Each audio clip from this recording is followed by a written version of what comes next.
Hey, what's up, guys? Now, after talking about imaginary numbers, let's talk about complex numbers, shall we? Guys, think about this. We already know I. I is the imaginary unit, which equals to square root of -1. But, think about this, guys. What if we solve a quadratic equation?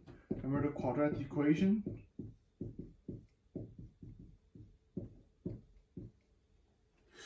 And if we try to solve it, and if we say this doesn't have real solution, which means the discriminant is negative.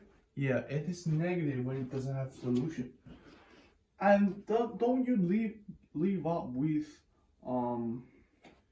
negative b over 2a and then plus or minus.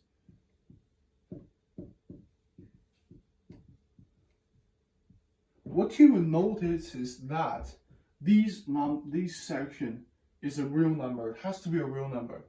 It has to be, guys. This is coefficient. This is coefficient as well. And then if two real numbers divide by each other, it's still a real number. But this section won't be a real number because it has a negative square root. That's why it's not a real number. See, we actually have two parts in the answer. One part is real. One part is imaginary. And guys, this is complex number.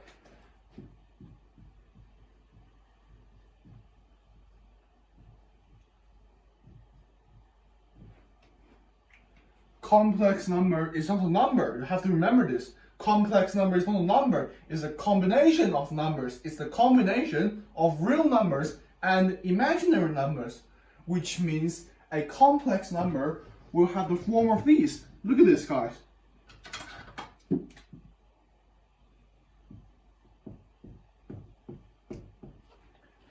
A is the real part. It's called the real part, which means it contains a real number. And then BI, this section, is called the imaginary part because it's an imaginary number, obviously.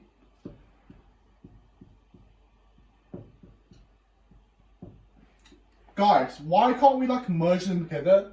Actually we can, but we'll talk about this later. But why do you write in this form? This is called the Cartesian form of a complex number. Cartesian form of a complex number. Yeah, Cartesian. Cartesian for Cartesian plan. In the next video, I will talk to you guys why this is called Cartesian. It's about graphic. This is more graphic link. And these parts are separate. Yeah, it has to be separate. Just like these. You can't factorize it further. Why? Because it's not like terms. It's a third, and this is a rational number. So the rational number can't go together. Obviously, same as this one. Real number, imaginary number can't go together. Yeah. And that's pretty much all for today. Okay, see you next video.